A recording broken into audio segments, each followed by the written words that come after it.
Welcome to Working Class Frame Rate. This is your co-host, Josue Arellano. I'm here with Austin Cummings. all right, and we're gonna start our first episode, kind of an introduction to who we are as individuals, as working class citizens, law-abiding citizens, who just happen to enjoy film. I don't know. Let's. Why don't you start us off? Tell us a little bit about your background.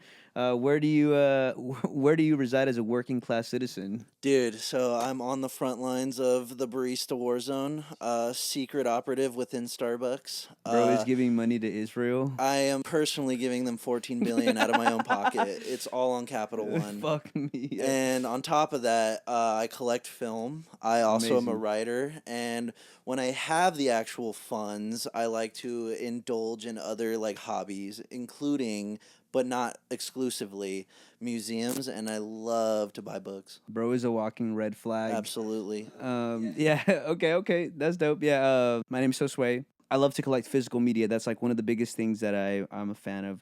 I love collecting physical media. I love going to the movies. I am an honorary AMC Stubs member. I am basically a walking ad for AMC, and they're recently switching it from 3 movies to 4 movies a week, which Don't tell me that because now I will always be there. dude, it's definitely a problem. But it's a problem I love to indulge in. You know, I was having a conversation with someone, and I was telling them unironically that it is like my church. I just love and Nicole Kidman is the Virgin Mary. Yeah. The popcorn is my Eucharist, and and Yeah. the Coke freestyle machine is Dude. the body I and mean, the blood. You know, the blood Fucking of. up the combinations on Yeah, that machine. yeah. We're making ungodly creations. But yeah, I love collecting physical media. I love watching movies. I am also a musician, and I love consuming any form of art, whether that be through poetry, whether that be through paintings.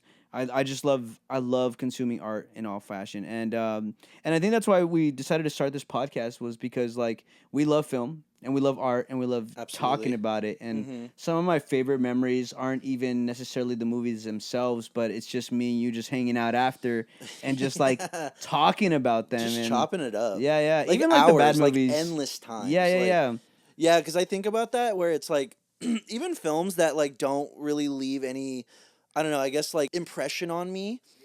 It's like one of the things that I can rely on is the fact that like half of the conversations afterwards have been just a fucking riotous time where it's like it's just hilarious. And honestly some films have only stuck with me just because of the jokes we make about it. Dude, yeah, like which ones? Like I was thinking of what's that one? Oh, like Megalopolis, for example. That's the most recent example. Did I we can watch think of. that? We did, walked out. We did. No. You're right. We We watched walked that, out. and we walked But out. That's the right. conversation we had in the food court after, it was like just this like this gloomy mixture of like just pain, but also like laughing through the pain. Where we literally just were sitting there like we just looked gloomy, like we had left a funeral, like watching the brain rot of like Francis Ford Coppola on screen, and but like just the jokes we were cracking about his on-set behavior and just how he's kind of a pretentious prick just was and an abuser. and an Like, abuser. yeah. Absolutely. What a loser. Fucking just it sort of hovers in my mind constantly. I laugh at that conversation all the time. You know, I also think back to when we watched, of course, Speak No Evil. That's like such a fresh memory, and like the crazy thing is, like, obviously for those listening, we watched the OG, which the OG is phenomenal. I mean, it's a phenomenal movie, full of tension, full of like you're at points like screaming at the screen, just being like, dude, do something. And genuinely an upsetting experience. yeah, and I think that was a 2022 release or 20. Yeah, I mean it came out like 2 years before. Yeah. So 2022 release, and I remember that being one of my favorites of that year because it is a horrifying ending. There's no good result of that movie, and it's hard to sit through. It's hard to stomach even post it. Yeah. And we were like, okay, and we both were cautious about the remake, but we were like, you know what? As James McAvoy, we'll give it a chance. Yeah, 100%. You know, James McAvoy's almost even in the remake, he was pretty good. He Yeah, was. He's the shining star in that heap of shit. He might be the only good thing in that movie. Like, Probably. Well, yeah. he's giving an A+ performance in an F+ screenplay. An F like minus. F. Like if there was an almost. E grading, like below F, I would give it that. Dude, I can't. We almost walked out of that one too. Dude, Yeah. I wrote my review in the middle of that movie. I pulled Yeah. out my phone, Yeah, mad as hell. Like I dude. was Yeah. fuming. I was so pissed. I wrote the Tubi version and just you know, posted it. yeah, you know what? It's crazy. I was just I don't know what I was hoping for, but I knew that. Oh, that's what I was hoping for. I was hoping for kind of like a sort of light twist, but keeping the same ending because the ending of the OG is so monumental to what makes the OG so good. So ghastly. And you even told me before, you're like, American audience can't stomach that. And I almost like I pushed back because I was like, dude, we're getting like Terrifier movies. We're getting some good shit that like kind of pushes the envelope towards what American audience can consume. Yeah. Well, But because I guess my logic is like, because see, with Terrifier, that's like cartoonish gore, where it's like, true. it's Okay. so abstract and outlandish that it's like, I was even saying this to Matt, because he went and saw Terrifier 3 with us, where he was Yeah. like, Our homie he- Matt from, yeah, shout out Matt Shout Whiteside. out Matt, shout out Matt. My Side. yeah, one of my favorite goons. He was saying, he said, he like leaned over to me in the middle of the movie and he was like, it's like horrifying, but it gets so like comedic in tone that it's like you can't help but just start chuckling. And with Speak No Evil, that original ending is just so depraved and upsetting that it's like that's what I meant. Whereas it's like I just don't think American audiences can appreciate like a really off-putting vibe in the way that I feel like certain markets can. Like, because I don't know, like if you were to show that to an American audience, I can just see the cinema score being like a D plus, and there was no happy ending. Dude, I think like- it would rip. I feel like American audiences would like actually. Obviously, there'd be people who are upset, just like people who walked out of Terrifier, right? That's fair. But I Yeah. think like audiences would be because I think American audiences are actually looking for something new. They're looking for to chew on something, which is why like original ideas, at least the ones that end up getting the popularity that they deserve. End up becoming such smash hits. Like, I mean, you got Barbie, you got Oppenheimer, which although that became viral through the memes, like I do think that the memes helped, but because they were good movies and because they did excel in like these original ideas, That's true. it blew out those numbers. I mean, and that's why they can't replicate that shit again, even if they try.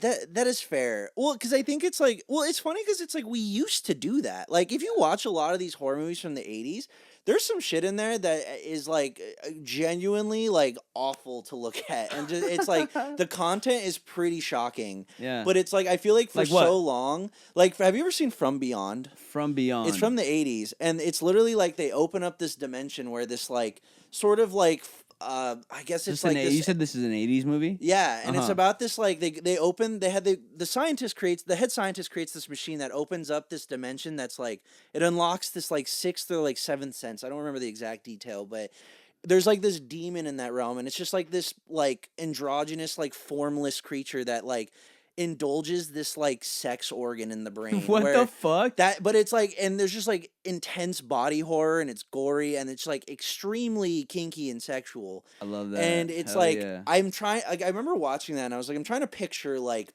a Disney audience watching this, and I'm like, dude, they would be mortified. Like, Yeah. they would just be like, excuse, like what? Like the Disney audiences are waiting for the Moana like, there's no remake, quip. live There- action shit. like they would be like, where's the scene where it's like, oh, it's behind me, isn't it? Like, you know what I mean? Yeah, Like yeah, that's yeah, what yeah. I'm saying. Like, I God. can't picture them. And that like, was consuming Speak that. No Evil. Speak No Evil was the almost like I hate using the word, but it is a Tubi version. It's just the Marvelification of shit where it's just like, and I wouldn't even say it's Marvelification. I do think that it has like some sort of like problem in it or ways or contributes to the problem of like spoon feeding audiences Yeah. all the information. Oh, that they like wanna literally, there's a scene. consume. Spoiler warning, where it's like the character just points and he's like, "This is the twist," basically. Whereas in the Beyond? original, yeah, no, in Speak No Evil, the remake, Oh, like, word, yeah, like yeah, the yeah, yeah. original film brilliantly sort of layers the mystery and it sort of just unveils it visually. So there's no words ever really said, Right. but you know, like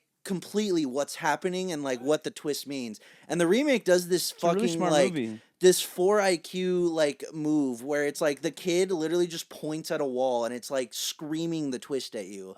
And it's like I'm just sitting there and I'm like, great, like how am I supposed to feel any tension when you're basically just being like, here's the big moment, like, and then they also Right. showed it in the That was trailer. one of the biggest things that pissed me off. First of all, was when I saw that they were remaking it, and I was like, dude, this movie just came out 2 years ago.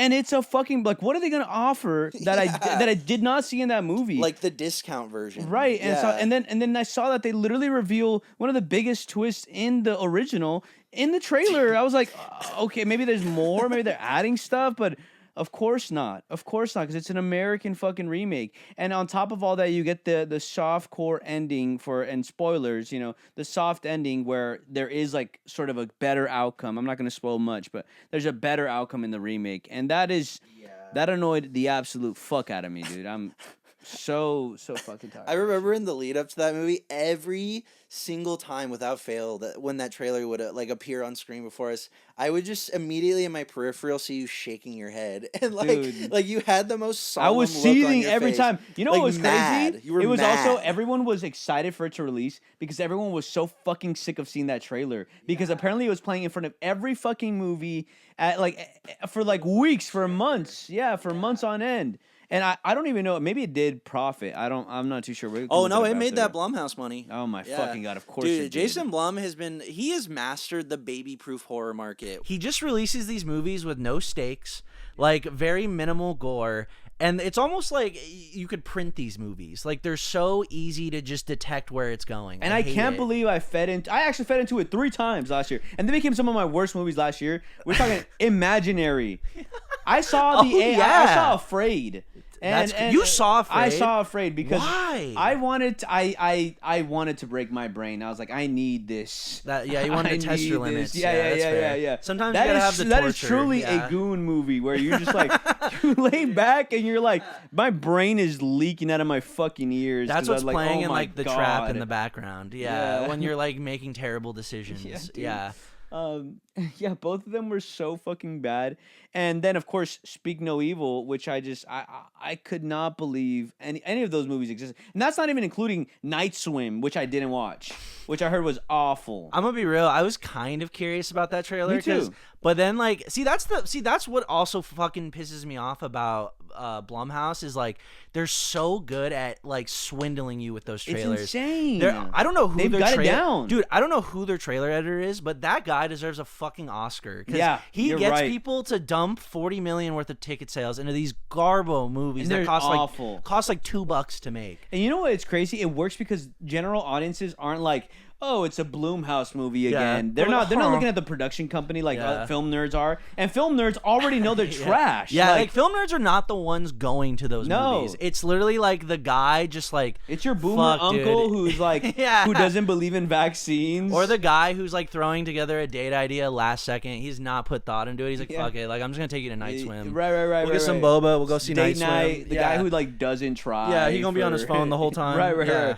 It's like, babe, can we go? Yeah. He's like, yeah, you want to see a movie? And then he just flips through his phone. He's like, fucking Night Swim. Like, let's go. Oh, it's a horror movie. Yeah, it's spooky. Dude, we can cuddle type shit. Yeah, no, literally. He's like, you get scared, you can grab my biceps. Like, that's the kind of movie we're talking about. Bro's like just thinking about his macros for the next day. No, it's all part of his plot. Like, there's nothing. He's not there for the cinema. No, not at all. The girl's like, have you seen an A24 movie? He's like, she's like, by the way, have you ever seen this hidden gem, Midsummer? Yeah, and I've never heard of it. He's like, I don't watch the NFL.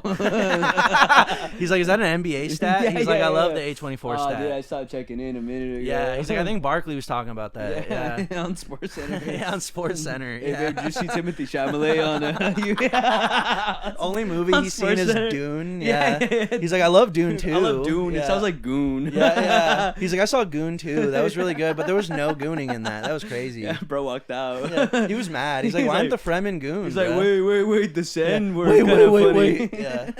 Yeah. I know.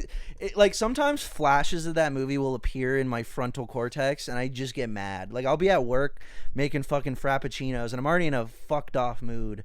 And I will literally just think of that movie, and I like have to release a blood curdling scream in the bathroom. For what? For Dune? No, for Speak No Evil. Oh, okay. Dune would be like, dude. I talk about that movie like a fundamentalist. Like yes. I'm ready. We had to sit down in suits and a cigar. Prayer mat out. Prayer mat out. Yeah. I am praying in the direction of Arrakis. Yeah.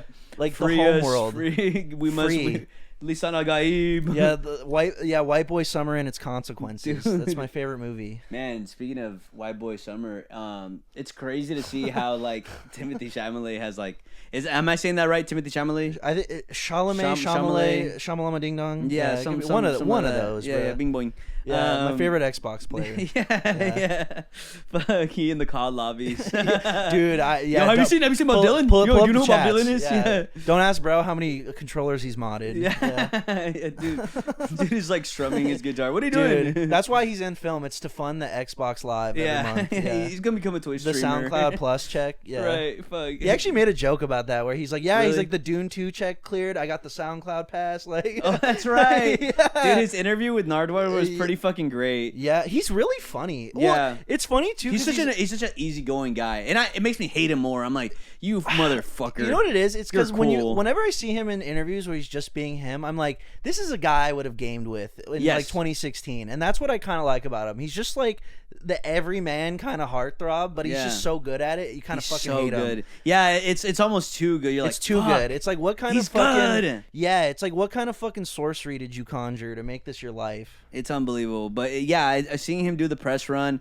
and then on top of everything, he's really well spoken. He's ambitious. He's Yeah. actually pretty fucking good. Pretty fucking humble. Yeah, and he's pretty great. And Yeah. like on top of all that, then he's like, okay, maybe the run's over. Nope, sits down and rides in a car with fucking Kendrick Lamar before the Super Bowl. And bro was Bob Dylan. But Like, yeah, bro was yeah. Bob Dylan. Yeah. And it's like, it's funny because I remember him in like Call Me by Your Name and like a lot of those movies, and it's like it's never that I thought he was a bad actor, but you just kind of never know who's gonna stick around. Right. Like some have their big film and they go away, and the way he just consistently comes back, and I think this goes to his agent. He's just really good at picking projects. Yeah. Dune, Complete Unknown. I'm like, see, when you have a lock on what you're good What at about that playing, boy movie with Steve Carell? Beautiful Boy. Beautiful Which is Boy. funny too, because I was like, that's a book. I remember my mom used to read that book and then there was an actual book by the son. Like he wrote his own book. And Oh, what the hell? Yeah, he wrote his own book. It's really fucked up, but yeah, like he was spellbinding in that movie, and it's like I just think he has an understanding of what he plays best, and he sticks to that. It's kind of like, you know what?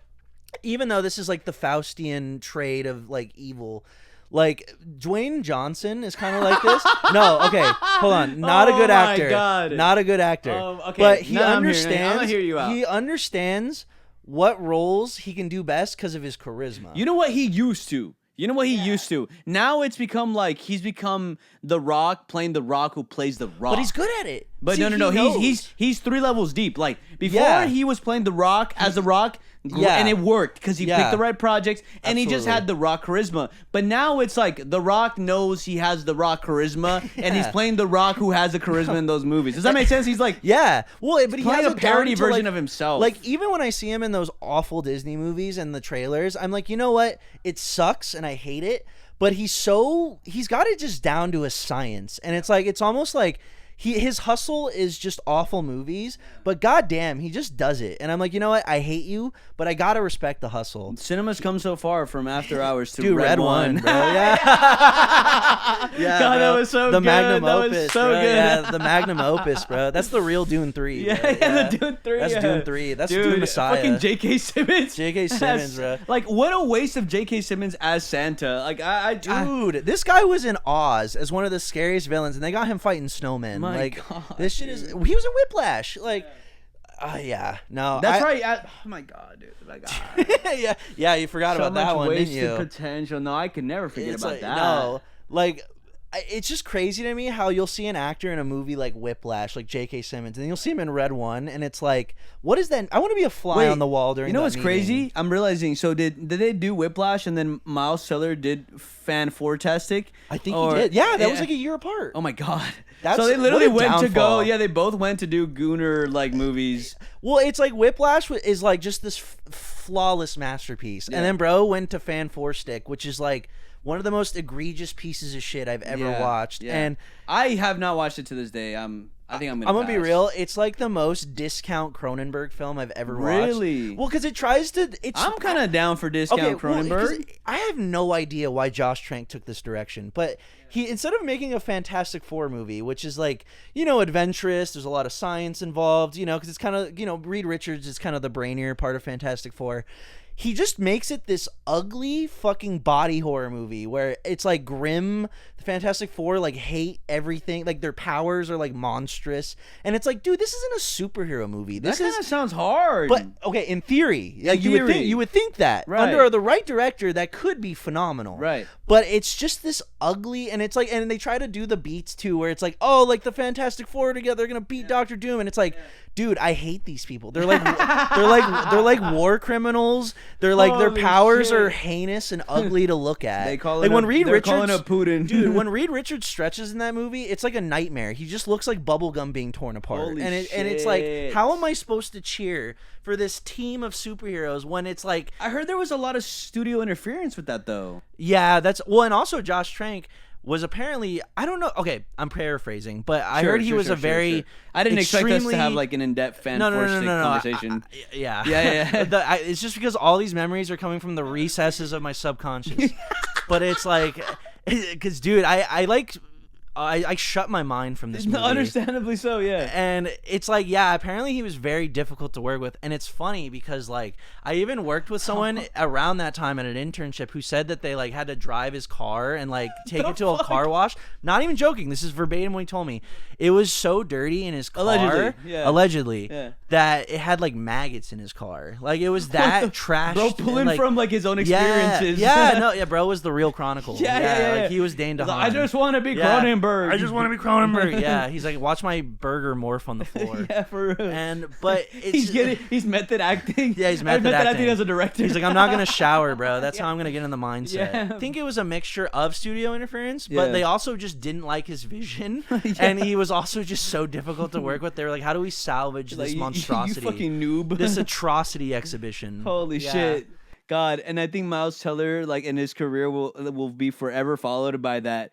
Hey, like what should we call ourselves? Yeah. So, and what did they say? Something like, that's kind of Oh, fantastic. And he's like, I don't even remember. he's like, I've literally say that purged again, this. and like, and it just cuts to like the title card, and the movie ends. And like, Oh, God, it's like weird. It's like the imagery of this movie's flashing in my brain, but it's like a Yeah. nightmare. fuck me, Awful fucking movie. Jesus, bro.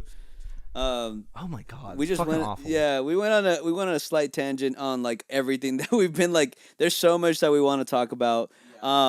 I guess to summarize this short little episode that we're cooking up is we fucking love movies and we love art and we love talking about it. Film and like fundamentalists. yeah, and honestly, we're hoping to get a little more structured with what we say. But if anything, I also kind of do like this structured. We'll get feedback if people are rocking with this kind of flow to our podcast. We could totally do that, or Absolutely. even do a mixture of this with like some segments and stuff. Yeah, But, give us honest feedback. yeah, fucking yeah. with it, you're not fucking with it. Anything helps. Yeah, so if you've made it this far and like stuck around, thank you, and I'm sorry.